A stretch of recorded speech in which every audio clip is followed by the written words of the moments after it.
আসসালামু আলাইকুম এভরিওয়ান। মনের লেখন গল্পে 7 নম্বর পার্ট। আর তোমরা অনেকেই কমেন্ট করো যে ভাই আপনার সাথে কিভাবে যোগাযোগ করব। তো আমার সাথে যোগাযোগ করতে হলে এই ভিডিওর কমেন্ট বক্সে আমার টেলিগ্রাম গ্রুপের লিংক দেওয়া আছে, তোমরা ওখানে গিয়ে জয়েন হতে পারো। আমি ওখানে মাঝে মাঝেই লাইভে আসি।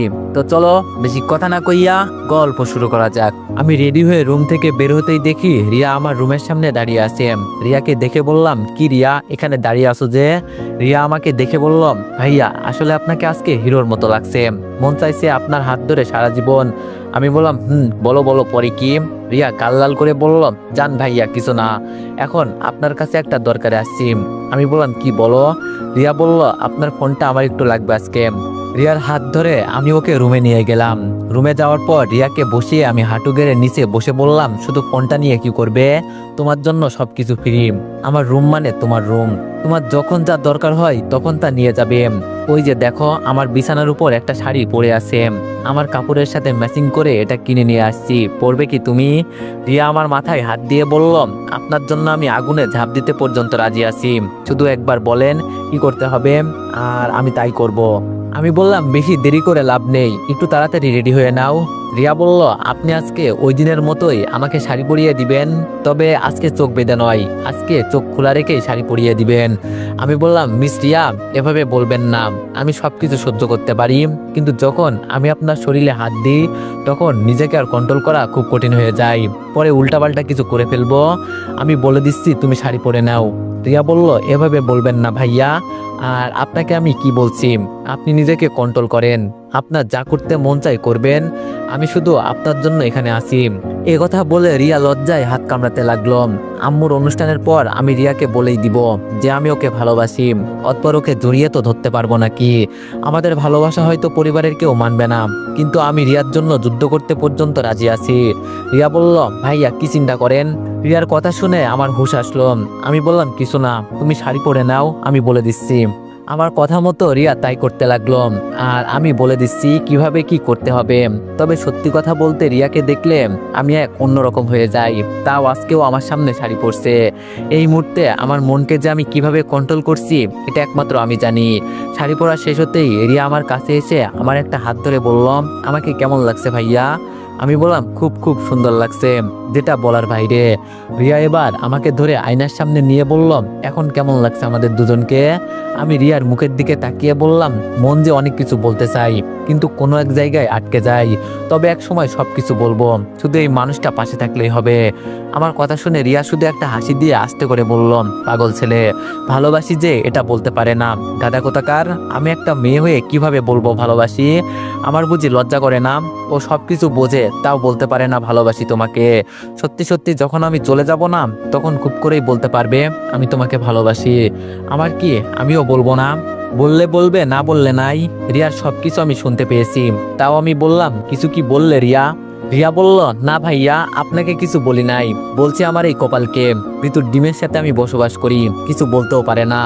আমি বললাম, কার কথা বলছো আবার তুমি? রিয়া একটু রাগ দেখিয়ে বলল, আপনি কিন্তু কথা বলবেন না, নইলে আপনার মাথা ফাটিয়ে দিব। আমি বললাম, সত্যি তুমি তাই করতে পারবে? আমার তো মনে হয় না পারবে। রিয়া আমার হাত ছেড়ে দিয়ে বলল, তোর আপনি থাকেন, আমি গেলাম। আমি রিয়ার হাত ধরে বললাম, আরে দাঁড়াও একটু, এত তাড়া কিসের তোমার? হ্যাঁ। রিয়ার হাত ধরে আমি সুমনকে ডাক দিলাম। সুমন আবার কালকেই আমাদের বাসায় আসছে। সুমন এসে রিয়াকে আমার সাথে দেখে বলল, কিরে কিছু কি বলবি? আমি সুমনের হাতে ফোনটা দিয়ে বললাম, আমাদের কয়েকটা পিক তুলে দিবি? সুমন আচ্ছা বলে বলল, তোরা দাঁড়া, আমি পিক তুলছি। আমি রিয়ার হাত টেনে কাছে নিয়ে এলাম। রিয়া লজ্জায় লাল হয়ে বলল, কি করছেন ভাইয়া, ছাড়েন। সুমন ভাই দাঁড়িয়ে আছে, উনি সবকিছু দেখছে, পরে সমস্যা হয়ে যাবে। রিয়ার কথা শুনে ওকে আমি আরো কাছে এনে বললাম, কে কি বলবে এটা আমার দেখার বিষয় না, পছন্দের মানুষের সাথে ছবি যদি তুলতেই না পারি তাহলে এই জীবনের কোনো মানে আছে বলো? আমার কথা শুনে মনে হচ্ছে রিয়ার ভয়টা দূর হয়ে গেল। ও আরো শক্ত করে আমাকে ধরে বলল, ঠিক কথা বলছেন এখন আপনি। রিয়াকে সাথে নিয়ে কয়েকটা পিক তুললাম। সুমন চলে যাওয়ার পর রিয়া আমার কাছ থেকে ফোনটা নিয়ে বললাম, এই পিকগুলো আমার কাছে রাখি, আপনাকে দেখলে আমার সারা দিনটা ভালো হয়ে যায়। বুঝি না আপনার কাছে আমি কি এমন পাইছি, কিন্তু আফসোস লাগে এই জায়গায় যে আমি একজন কাজের মেয়ে। আমি বললাম, মায়ের আম্মু দেখো, এই কথা কিন্তু কখনো বলবে না, আমি তোমাকে কোন দিনই কাজের মেয়ে বলছি বলো? তুমি তো আমার মেয়ের আম্মু, আর আমার রিয়া দরজার কাছে গিয়ে বলল, এইসব বলবেন না ভাইয়া, ইস লজ্জা করে। এই কথা বলে রিয়া রুম থেকে বের হয়ে গেল। আর আমি মুচকি মুচকি হাসছি। পাগলি মেয়ে সবকিছু বোঝে।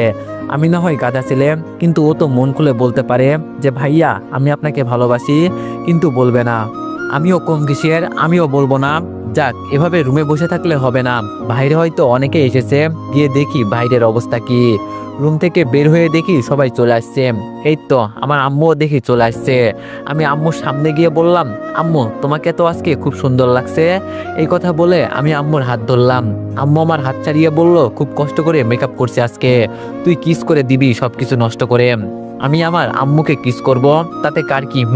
আম্মু আমার মানে সবকিছু আমার।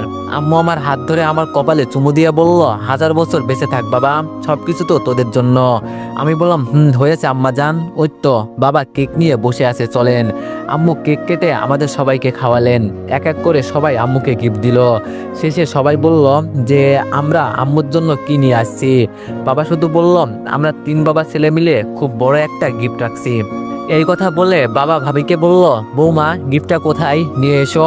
কিন্তু বাবার কথা শুনে ভাবির মুখ কালো করে বলল, বাবা গিফটটা তো আমার রুমেই রেখেছিলাম, কিন্তু এটা কোথাও খুঁজে পাওয়া যাচ্ছে না। ভাবির কথা শুনে আমার মাথা নষ্ট হয়ে গেল। ভাবি এসব কি বলছে?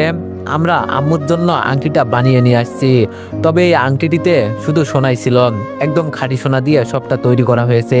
কিন্তু ভাবি এসব কি বলছেন? ভাইয়া দৌড়ে রুমে চলে গেল। ভাইয়ার পিছনে পিছনে আমিও রুমে গেলাম। ভাইয়ার রুমে খুঁজতে খুঁজতে বলল, কোথাও তো পাওয়া যাচ্ছে না। ভাবি বলল, আমিও তো তাই বলছি, কোথাও খুঁজে পাওয়া যাচ্ছে না। কিন্তু সকালে আমি রিয়াকে এখানে আসতে দেখছি, একবার ওর রুমে খুঁজে দেখি। রিয়ার রুমের কথা শুনে আমি বললাম, ও আর যাই কিছু করুক, এইসব জিনিসের প্রতি কখনো নজর দিবে না, এটা আমি বিশ্বাস করি। বাবা বলল, হারিয়ে গেছে যেহেতু তাহলে সবার রুম চেক করা হবে। বৌমা তুমি রিয়ার রুমে গিয়ে দেখো। বাবার কথা মতো ভাবিও তাই করলো। রিয়া শুধু আমার মুখের দিকে তাকিয়ে আছে, কিছু বলছে না। আর বাইরে সবাই জেনে গেছে খাঁটি সোনার আংটি চুরি করা হয়েছে। আর কে যে এটা চুরি করেছে এটা সবাই দেখে যাবে। আমি দাঁড়িয়ে দাঁড়িয়ে দেখছি ভাবি আর ভাইয়া রিয়ার রুমে খোঁজাখুঁজি করছে। রিয়া আমার পিছনে ভয়ে দাঁড়িয়ে আছে। তবে আর যাই হোক, আমার এতটুকু বিশ্বাস আছে যে রিয়া কখনো এইসব করতে পারে না। হঠাৎ করে ভাবি রিয়ার বিছানার নিচ থেকে আংটি বের করে বলল, কে জানি বলছিল আমাদের বাসার কাজের মেয়ে খুব ভালো, এই হলো আজকে তার প্রমাণ। লোভে পড়ে মানুষ যা ইচ্ছা তাই করতে পারে। রিয়া তো এটা দেখে কান্না করে বলল, আপনারা এসব কি বলছেন? আর এটা যে আমার রুমে কিভাবে আসলো আমি এটাও জানি না, বিশ্বাস করেন আপনারা।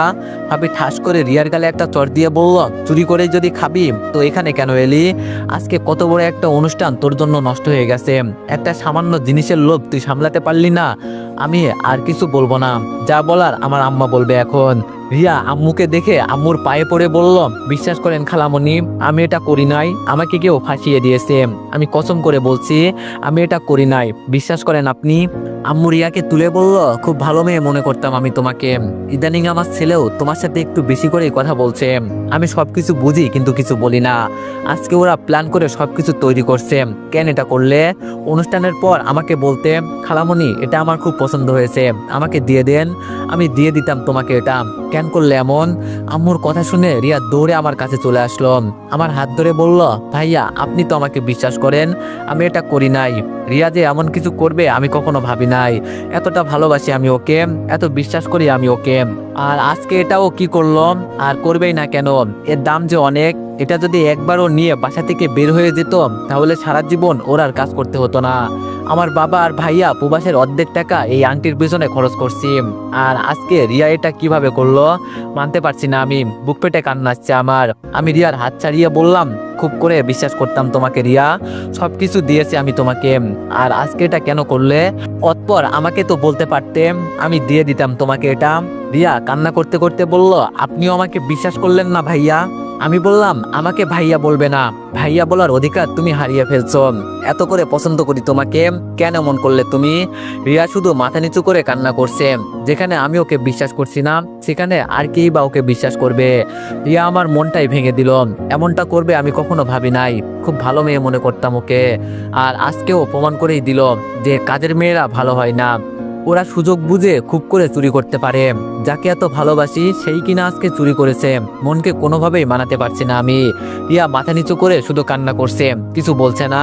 তবে হঠাৎ করে আম্মু বলল, এই বিষয়টা আমরা আর বড় করতে চাই না, খুব ভালো মেয়ে মনে করতাম তোমাকে, এক নিমিষে সবকিছু শেষ করে দিলে। তোমার পরিবারকে আমরা কিছুই বলবো না, তোমাকে শুধু এটাই বলবো যে এখান থেকে চুপচাপ চলে যাও, আর কখনো আমাদের এখানে আসবে না। তোমার মতো মেয়েকে আমাদের দরকার নেই। চুরি করে যদি এত খাওয়ার ইচ্ছা হয় তাহলে যাও গিয়ে চুরি করে খাও। তোমাকে আমরা সবকিছু দিয়েছিলাম, কিন্তু তুমি নিজে নিজেই সবকিছু হারিয়ে ফেললে। আম্মুর কথা শুনে রিয়া কান্না করতে করতে বলল, আজকে আমার কিছুই বলার নেই। আমার কাছে প্রমাণ নেই যে আমি দেখাবো আমি চুরি করি নাই। তবে হ্যাঁ, আপনারা যদিও বলেন আমি চুরি করছি, ঠিক আছে, এখানে আমি কিছুই বলবো না। তবে কেউ একজন ছিল যে আমাকে খুব করে বিশ্বাস করত। আজকে সে আমার দিক থেকে মুখ ফিরিয়ে নিল, আর ফিরিয়ে নিবেই না কেন? আমার মতো মেয়ের জন্য ও কি বকা শুনবে? তবে সত্যি একটা কথা খালামুনি, আমি চুরি করি নাই, কেউ আমাকে ফাঁসিয়ে দিয়েছে। তবে এর বিচার একদিন হবে হয়তো, কিন্তু সেই দিন আমাকে হাজার খুঁজেও পাবেন না।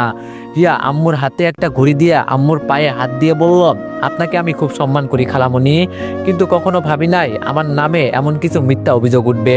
আপনি বলছেন আমি আপনার কথা মানবো না, এটা তো হতে পারে না। আমি চলে যাব, আর কখনো ফিরে আসবো না। তবে আমি যাই করি দোয়া করবেন আমার জন্য।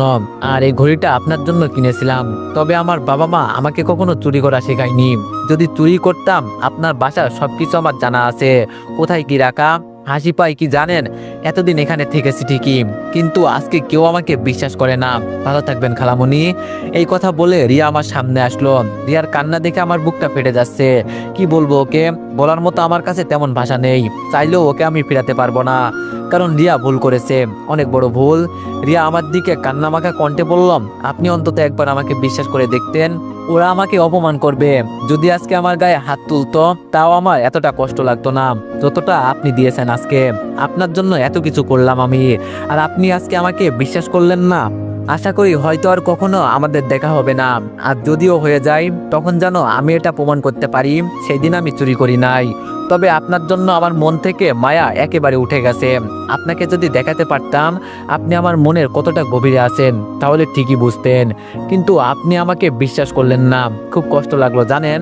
আমার মাইকে একটু দেখেই চলে যাব, ওকে একটু নিয়ে আসবেন। আমি দাঁড়িয়ে আছি দেখে রিয়াই মাইকে নিয়ে এলো। মায়ের গালে চুমু দিয়ে বলল, মা হবার ভাগ্য হয়তো আমার নেই। ওকে কাছে পেয়ে সবকিছু পেয়েছিলাম, শুধু আফসোস থেকে গেল। আজকে আপনারা কেউ কিছু বলছেন না, কিন্তু একদিন ঠিকই বুঝবেন। তবে আমি কিছুটা হলেও বুঝতে পারছি আমার সাথে কি এমন করছে। এই নেন আপনার মেয়েকে। রিয়ার কোল থেকে মাই আসতে চাইছে না, খুব কান্না করছে, তাও জোর করেই দিয়ে দিল। রিয়ার চোখে পানি দেখে আমার কলিজা ফেটে যাচ্ছে, কিন্তু কিছু বলতে পারছি না। দরজার কাছে গিয়ে রিয়া আমার দিকে তাকিয়ে বলল, খুব ভালোবাসতাম ভাইয়া আমি আপনাকে, আপনার বউ হবার খুব ইচ্ছে ছিল, পারলাম না, জীবন যুদ্ধে হেরে গেলাম। তবে এই বাসা থেকে বের হয়ে যাচ্ছি মানে সবার সাথে আমার সম্পর্ক নষ্ট হয়ে যাচ্ছে। আমাকে আজকে কেউ বিশ্বাস করে নাই, কিন্তু একদিন আফসোস করবেন। লাভ ইউ আমার প্রিয় ভাইয়া। এই কথা বলে রিয়া বাসা থেকে বের হয়ে গেল। আমি নিচে বসে কান্না করছি। মাই তো চিৎকার করে কান্না করছে, ছোট মেয়ে এত কিছু বোঝে না ও। আম্মু মাইকে নিয়ে গেল, চোখ দিয়ে শুধু টপ টপ করে পানি পড়ছে। নিচ থেকে উঠে রুমে গিয়ে দরজা লাগিয়ে দিলাম। ওয়াশরুমে গিয়ে পানি ছেড়ে ইচ্ছে মতো কান্না করতে লাগলাম। কি করলাম আমি? নিজের হাত ধরে নিজের জীবনটাই নষ্ট করে ফেললাম। কেন রিয়া আজকে চুরি করতে গেল? এটা না করলে কত সুন্দর সবকিছু চলছিল আমাদের, আজকে এটা করে সবকিছু নষ্ট করে দিল। খুব ভালোবাসি আমি রিয়াকে। কান্না করতে করতে কখন যে জ্ঞান হারিয়ে নিচে পড়ে গেলাম বলতেও পারি না। যখন চোখ খুললাম তখন দেখি আমি হাসপাতালের বেডে শুয়ে আছি। মনে হচ্ছে যেন আমার পুরো শরীর ব্যথায় যন্ত্রণা করছে। আমার পাশে আম্মু বসে আছে। আম্মু আমাকে চোখ খুলতে দেখে বলল, বাবা এখন কেমন লাগছে? আমি আম্মুর দিকে তাকিয়ে বললাম, আমি এখানে কিভাবে আসছি? আম্মু বলল, তোরে আমার মারতে ইচ্ছা করছে। ওয়াশরুমের পানি ছেড়ে কেউ কি এভাবে কান্না করে? দেখতো চোখ মুখ ফুলে কি হয়ে গেছে। আমরা তো মনে করছিলাম, দেখ বাবা, আমরা তোরে হারাতে চাই না, তুই একটা সাধারণ মেয়ের জন্য। আমি বললাম, আম্মু ওকে তুমি সাধারণ মেয়ে বলবে না, হয়তো তোমাদের কাছে সাধারণ মেয়ে হতে পারে, কিন্তু আমার কাছে ও অসাধারণ। আম্মু বলল, খুব পছন্দ করতি তাই না ওকে? আমি বললাম, কি বলবো আম্মু, ওকে এতটা পছন্দ করে ফেলেছি যে বলার বাইরে। আমি তো চিন্তা করছিলাম তোমাদের বিরুদ্ধে গিয়ে ওকে আমি বিয়ে করব।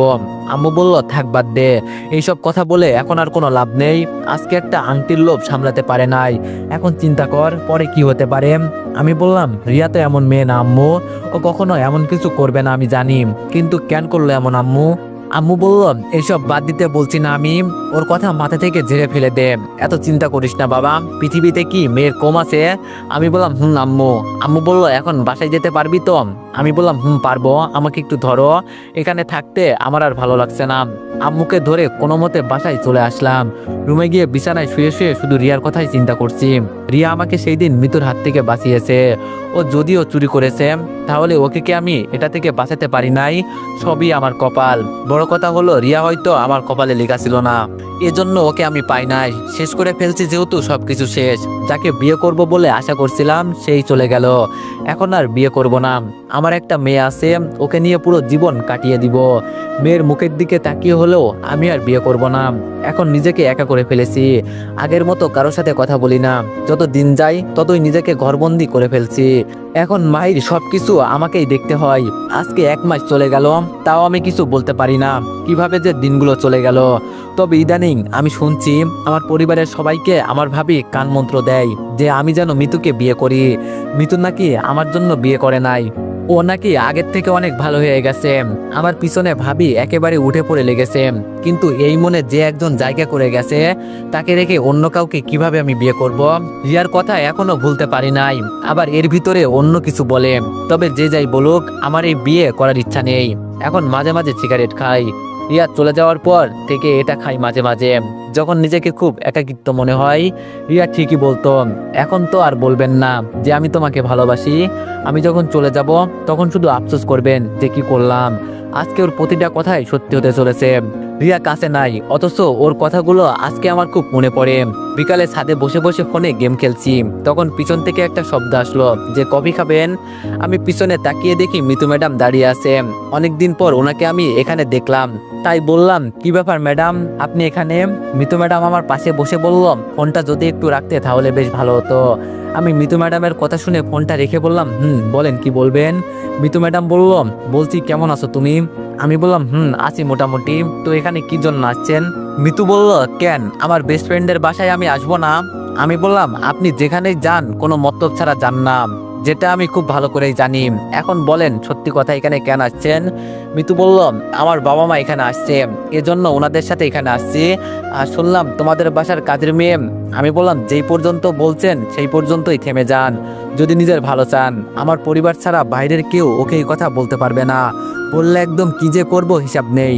আমার কথা শুনে মিতু চুপ হয়ে গেল, কিন্তু একটু পরেই বলল, সরি, আর বলবো না।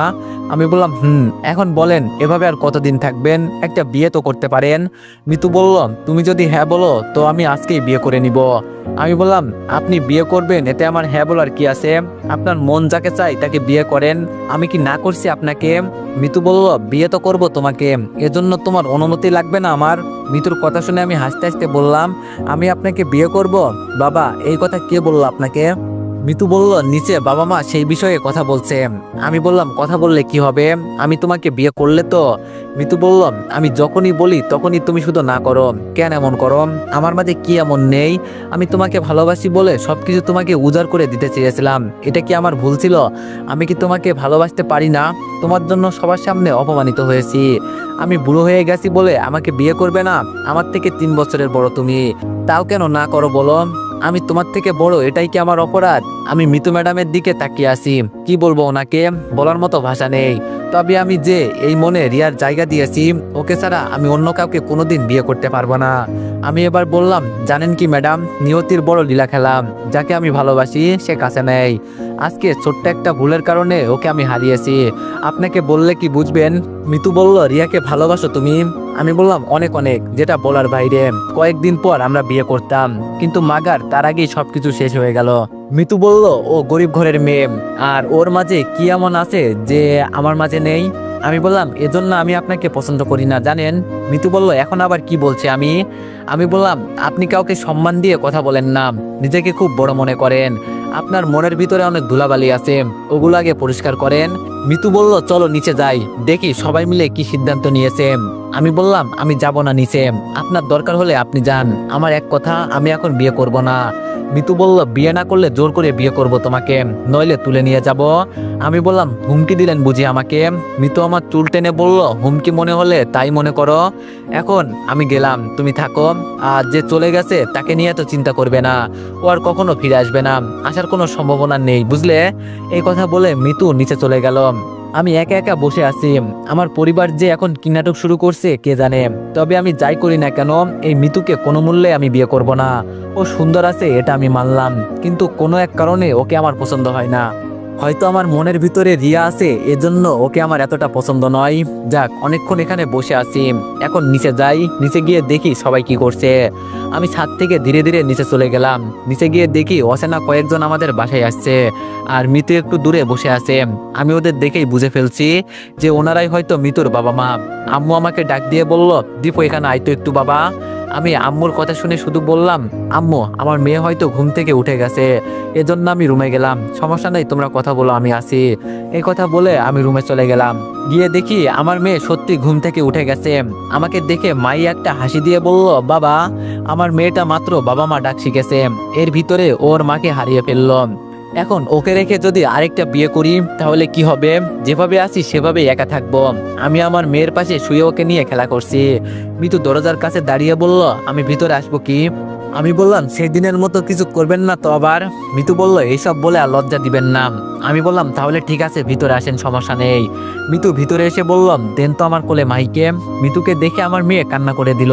এজন্য আমি বললাম, ও যাত্রার কোলে যায় না, বুঝলেন? ওর একজন আম্মু ছিল, ওকেও হারিয়ে ফেলেছে, এজন্য আমাকে ছাড়া অন্য কারো কোলে ও যাবে না। মিতু বলল, সমস্যা নেই আমার, আমাকে দেখে দেখে ওর অভ্যাস হয়ে যাবে, তখন এমনি পরে আমাকে আম্মু ডাকবে। আমি বললাম, দেখেন এখান থেকে যান, মন মেজাজ খারাপ করবেন না কিন্তু। মিতু বললাম, আমার সাথে আপনি এমন করেন কেন? আমি কি খারাপ কিছু বলছি? আমাদের দুই পরিবার মিলে আমাদের বিয়ে ঠিক করছে, এজন্য তো আপনার মেয়েকে এখন থেকে আমাকেই দেখতে হবে। আমি বললাম, বাসায় গিয়ে বসে বসে স্বপ্ন দেখেন, শুধু খালি বিয়ে বিয়ে করা, জানতো এখান থেকে। মিতু বলল, চলেই যাব, তোমাদের বাসায় তো আর থাকতে আসি নাই। তো এভরিওয়ান, নেক্সট বারের জন্য সবাই একটু বেশি বেশি লাইক আর কমেন্ট করে দিয়েন। ধন্যবাদ।